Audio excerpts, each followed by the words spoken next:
Now today, just in case you didn't know, is World Hypnotism Day, designed to promote the benefits of hypnotism in the clinical sense. We're joined by Keane Harley, a member of the Irish Hypnotherapy Association. Keane, good afternoon to you. Good afternoon, Sean. Let me start by asking you a stupid question. What exactly is hypnotism? What is hypnotism? Oh, God. Because, you know, people have a cartoon kind of notion of it. I do, yeah. You could make me bark like a dog now if you wanted to, but that's not really what it is. Yeah. Well, hypnotism is basically your ability to go into trance. And what we do as clinical therapists is we utilize that in order to affect change in your subconscious mind. So we go into trance quite naturally. Animals can be hypnotized. They hypnotize themselves even. So hypnosis is something that we do to ourselves naturally.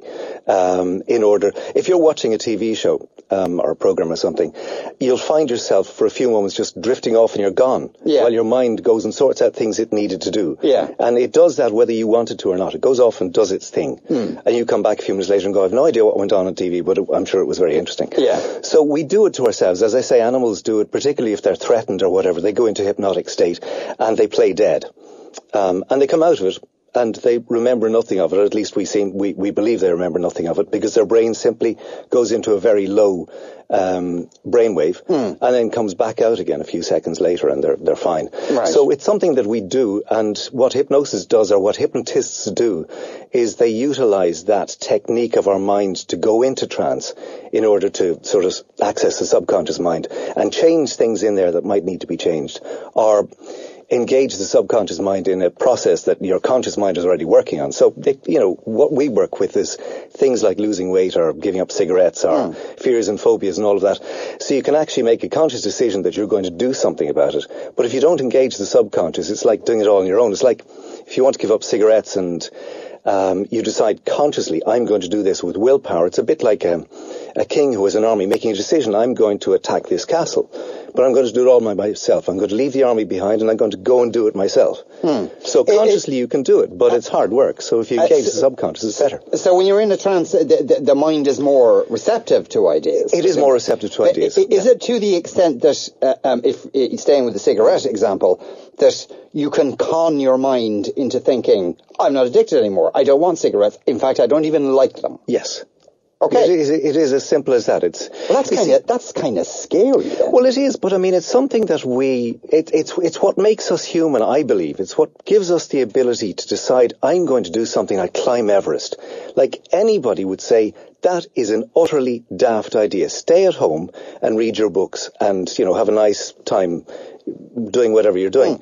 Why do you want to take on all of this planning and all of this, So what makes us human, I think, what makes us go beyond is our ability to fool ourselves into thinking this is worth doing. And as children, we're hypnotized constantly by our parents. They do it all the time. Like as a parent, if I had a little girl and she fell and banged her knee, I'd say, I'll kiss your knee better. And I'd say, is that better? Now, if it was a big bang and she was sore, she might go, no, it's not better yet. So I say, well, we'll give it a proper kiss this time. And now it's better. And she'd go, oh yeah, she's gone, forgotten, it's done. Now she could choose not to forget it, or she can choose to forget it. If she wants to focus on it and go, well, look, it's bleeding now. That takes a little bit more hypnosis. Right, okay. But then it sounds like hypnosis isn't this kind of awesome power you can have over somebody, rather than... No. I'm not trying to demean it by saying it's a trick, but it's kind of almost like altering the way you think about something. It is, yeah. See, the brain responds to certain stimuli. If, for example, I was to say to you that this morning I spent the day de-fleeing my house because my dog had fleas and the cat had fleas and all the children at home had fleas and we were shaking things out. And if I continued on this, after a while you'd feel itchy. You'd be going, I don't feel... So you're not actually feeling itchy, but your brain is telling yourself, I kind of feel a little bit itchy. Yeah. Right. Yeah. So the brain responds to certain stimuli, certain thoughts, and the subconscious mind works on pictures and ideas and feelings.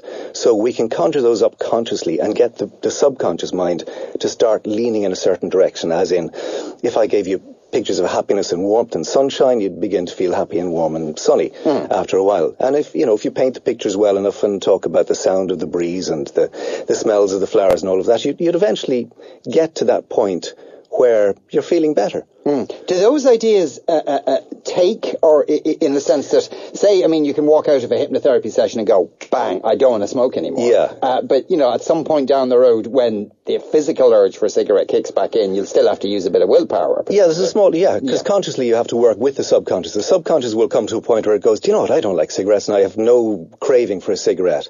And what will happen is after a while, and cigarettes is just one example of this, what happens is after a while is your body remembers the habit of smoking cigarettes, because it's all about patterns and habits, and it kind of reaches for a cigarette. Now, your subconscious isn't actually saying, I want a cigarette. It's just the habit is still there, and you reach for one and you go, oh my God, I haven't given up yet.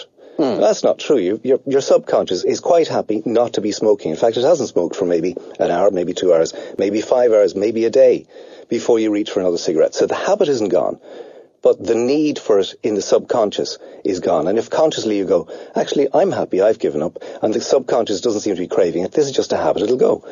And it depends how you look at it. If you look at it saying, oh God, I'm missing cigarettes all the time, then you're driving yourself nuts. But if you look at it from the positive point of view, as in, I am no longer a smoker, I don't have a craving or a feeling for, or a desire for cigarettes, then it'll continue in that way. But it works, like, what amazes me is hypnotherapy works on such deep levels. I mean, there are women who have hypnobirthing. They give birth using nothing but hypnosis as a form of tranquilizer.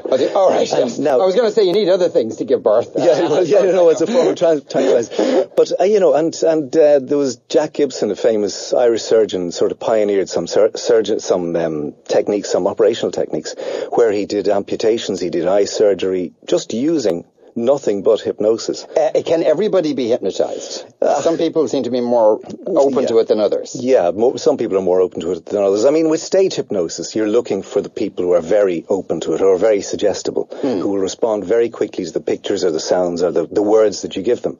And mentally, they can go there very quickly. So, I mean, if, for example, you saw somebody, to be gross, you saw somebody throwing up in the street, you might go, look, that's horrible. There are other people who will just throw up, because it impacts them so strongly that they can't help themselves. So people who are very suggestible like that, they tend to be quite good hypnotise subjects. And one of the nice things is, if you're good at being hypnotized, it means you can affect more change, because the people who are really set in their ways, the people who are very cynical about hypnosis, the people who kind of go, oh, I wouldn't do that, or I wouldn't go there, I wouldn't believe in that, they tend to be people who don't change their life that easily anyway. Whereas people who are able to adapt and change and improve their lives, they see the benefit of it. And the beauty about hypnosis is you can do it for yourself. You can do self-hypnosis. But it's a little bit like trying to lead from the front the whole time. Sometimes it's nice to be driven, or sometimes it's nice for somebody to go ahead of you and lead you along, bring you with them. And that's where the hypnotherapists come in.